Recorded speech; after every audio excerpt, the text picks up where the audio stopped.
Les banques, les agences immobilières, les acheteurs, tout le monde espérait que Christine Lagarde baisse ses taux hier. Mais voilà, la BCE a décidé de ne pas baisser les taux. Et ça va avoir une conséquence directe sur vos vies. Bonjour et bienvenue dans cette nouvelle vidéo de DME en direct. Comme toujours, si vous n'êtes pas abonné, eh bien, je vous suggère de le faire et de cliquer sur la cloche pour être prévenu lorsque je sors une nouvelle vidéo. Et je vous propose dans la boutique DME, vous savez, la boutique DME, vous pouvez trouver des polos comme celui-ci, des mugs comme celui-ci, des dessous de verre comme celui-là. Vous pouvez, je vous montre comme ça mes trois logos différents.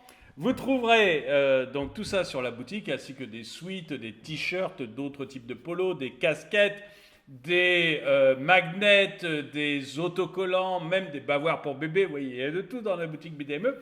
Des produits dont je suis hyper fier et sur lesquels je n'ai que des bons retours. Donc vous trouverez tout ça et je vous offre jusqu'au 12 mars, je vous offre 20% sur l'ensemble des produits de la boutique jusqu'au 12 mars 2024. Voilà, petite autopromotion des produits dont je suis super fier. Et on va rentrer dans le dur du sujet sur la BCE.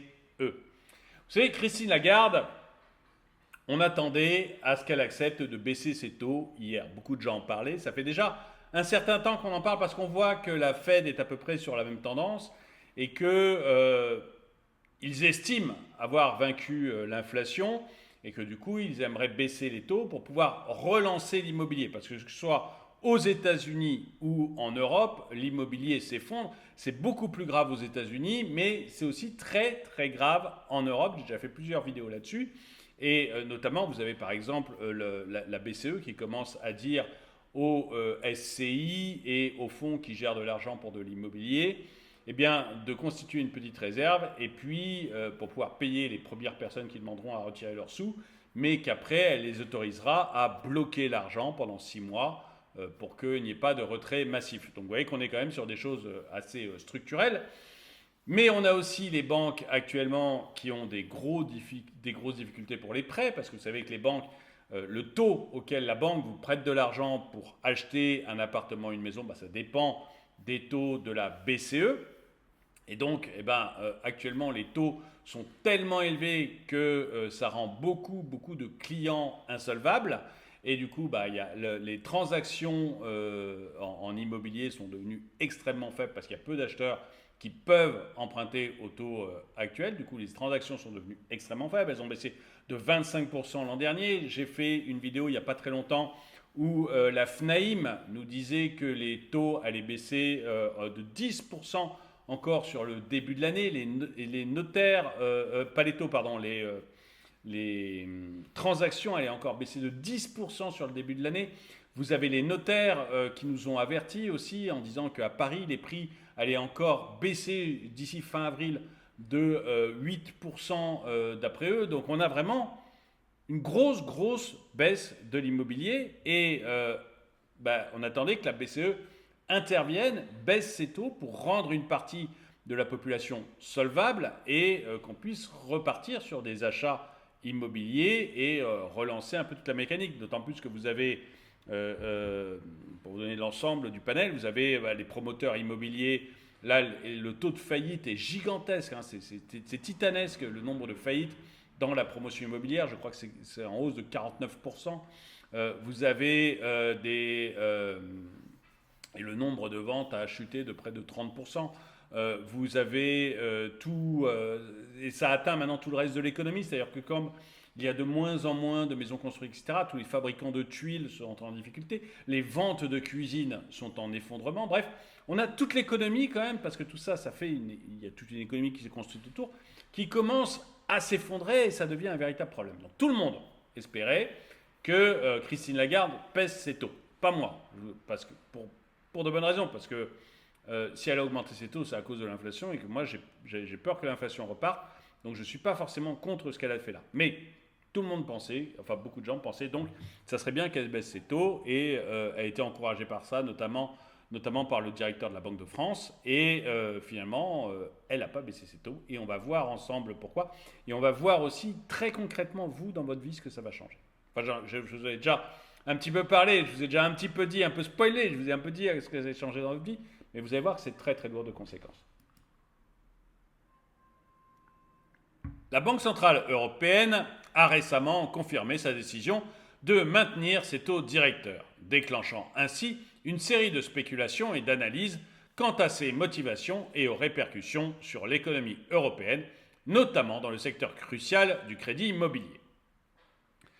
Malgré les anticipations d'une éventuelle baisse des taux directeurs, le Conseil des gouverneurs de la BCE a préféré adopter une posture prudente, invoquant la nécessité de consolider davantage le ralentissement de l'inflation et d'assurer la stabilité économique de la zone euro. Donc si vous voulez, la raison pour laquelle ils font, c'est exactement la raison que je vous ai donnée et ce pourquoi je suis d'accord avec eux. C'est-à-dire qu'on a augmenté les taux parce qu'on a peur de l'inflation. Parce que l'inflation était là plutôt. Ils les ont augmentés beaucoup trop tard. Aujourd'hui, tout le monde veut qu'ils arrêtent l'augmentation des taux et voir qu'ils les baissent. Mais on se dit, c'est trop tôt. On n'est pas encore sûr que l'inflation est vraiment maîtrisée. On ne sait pas du tout ce que ça va donner. Donc, il faut consolider le résultat, vérifier que l'inflation est vraiment en retrait, et après, on relancera. Et il y a un exemple dans la vie économique récente, entre guillemets, qui est clair là-dessus.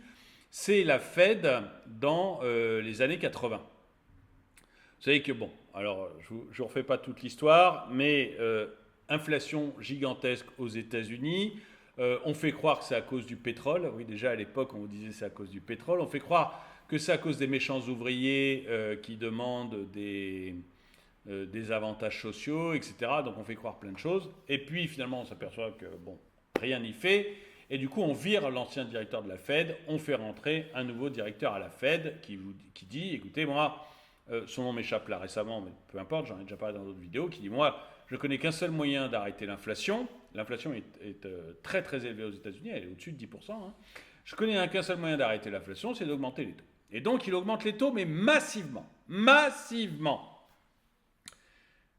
Le problème, c'est que ça grippe toute l'économie. Mais c'est normal. Il n'y a pas de repas gratuit et c'est fait pour ça. L'augmentation des taux, c'est fait pour gripper l'économie. Et en grippant l'économie, on arrête la circulation trop élevée de la monnaie et donc on évite l'inflation. Bon. Donc on grippe l'économie. Et il arrive à ça. Et puis à un moment, l'inflation semble maîtrisée. L'économie paraît trop grippée. Et donc il y a beaucoup de gens qui viennent et qui lui disent... Arrête d'augmenter tes taux, arrête ton travail, etc. Et il va se laisser convaincre un court moment et il va baisser ses taux. Et ça a été une catastrophe.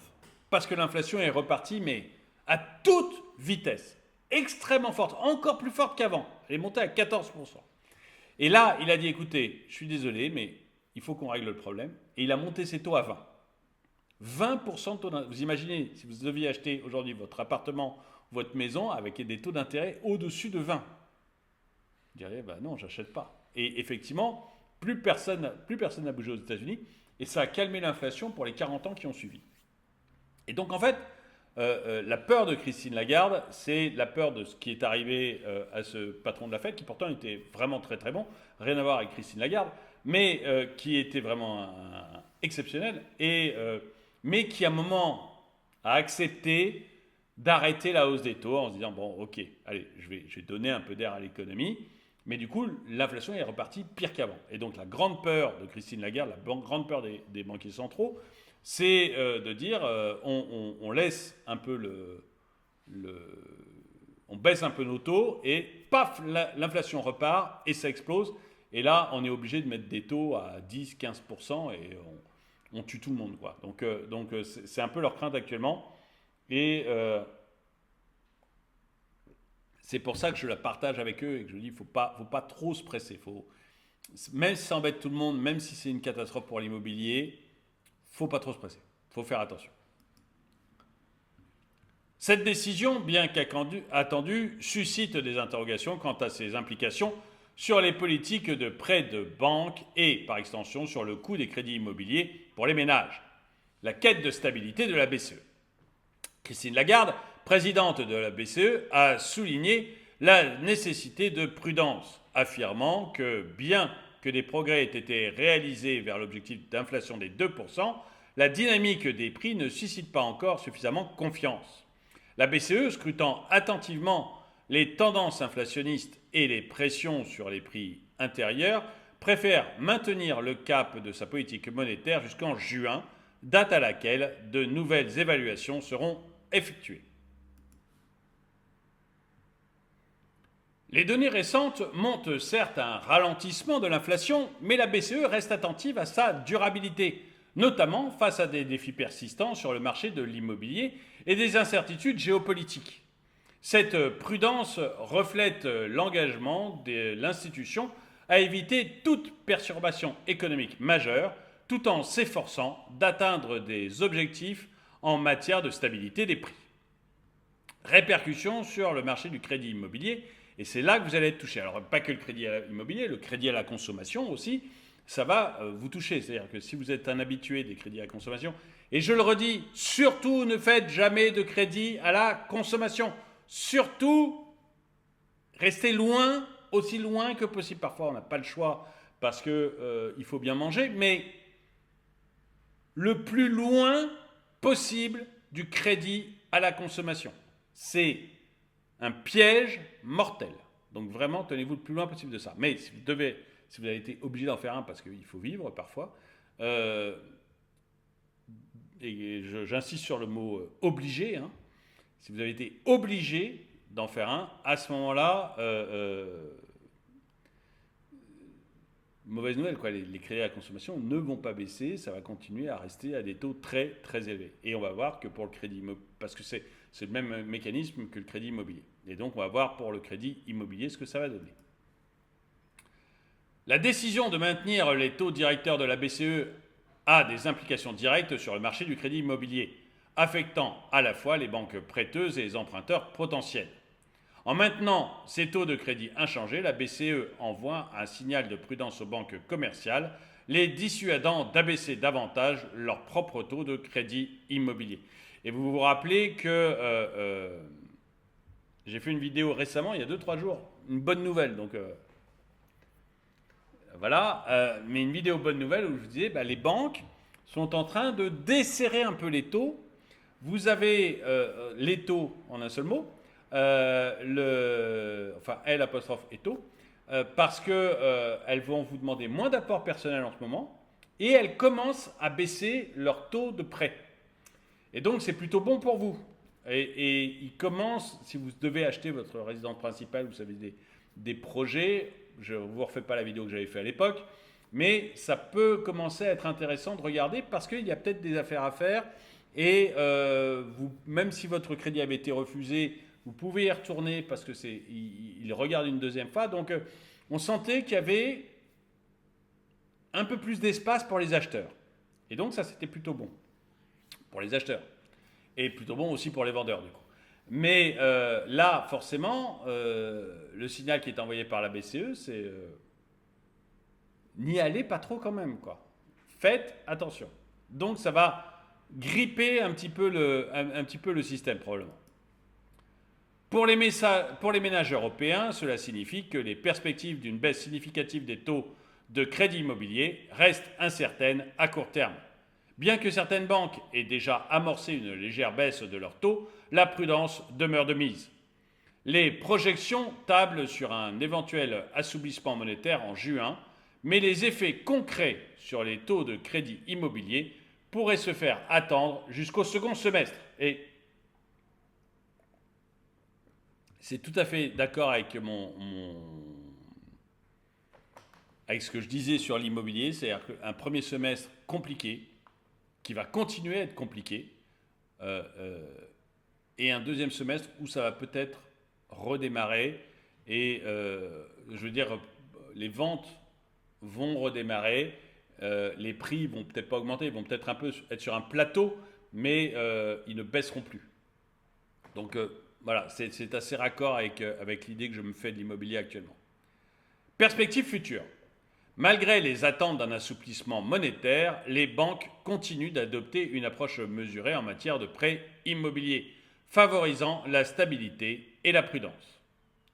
Les emprunteurs peuvent s'attendre à une réduction progressive des taux de crédit immobilier dans les mois à venir, mais à un rythme modéré. En conclusion, la décision de la BCE de maintenir ses taux directeurs reflète son engagement envers la stabilisation économique et la maîtrise de l'inflation. Bien que cela puisse retarder les baisses de taux de crédit immobilier, cela témoigne également de la volonté de l'institution de prendre des mesures réfléchies pour soutenir une reprise économique durable de la zone euro. Et j'aimerais bien avoir votre avis. Est-ce que vous pensez que la BCE a raison de ne pas baisser les taux, même si c'est dur pour les emprunteurs immobiliers, même peut-être si c'est dur pour vous actuellement, mais il vaut mieux ne pas baisser les taux tout de suite et surtout pas revoir l'inflation. C'est-à-dire, est-ce que l'ennemi principal, c'est l'inflation et donc il ne faut surtout pas que ça revienne en France un jour et en Europe par extension un jour? Ou est-ce que vous pensez que non, maintenant, allez, c'est bon, on a tué l'inflation, cette histoire-là, c'est terminé. Est-ce que l'on ne devrait pas baisser les taux pour pouvoir enfin recommencer à acheter et à vendre de l'immobilier, peut-être même trouver plus facilement derrière des logements à louer? Dites, parce qu'évidemment, s'il y a plus d'achats immobiliers, ça veut dire qu'il va y avoir plus de construction, ça veut dire qu'il y aura plus de logements à louer. Je vous la fais rapide, mais c'est un peu ça l'idée. Dites-moi en tout cas ce que vous en pensez dans les commentaires. Merci à ceux qui vont sur la boutique DME pour faire leurs achats. Je vous rappelle, 20% de réduction jusqu'au 12 mars 2024. Merci à ceux qui ont regardé la vidéo. Mettez-lui un pouce vers le haut, commentez-la, partagez-la. Merci à tous ceux qui soutiennent la chaîne. Et moi, je vous dis à très bientôt.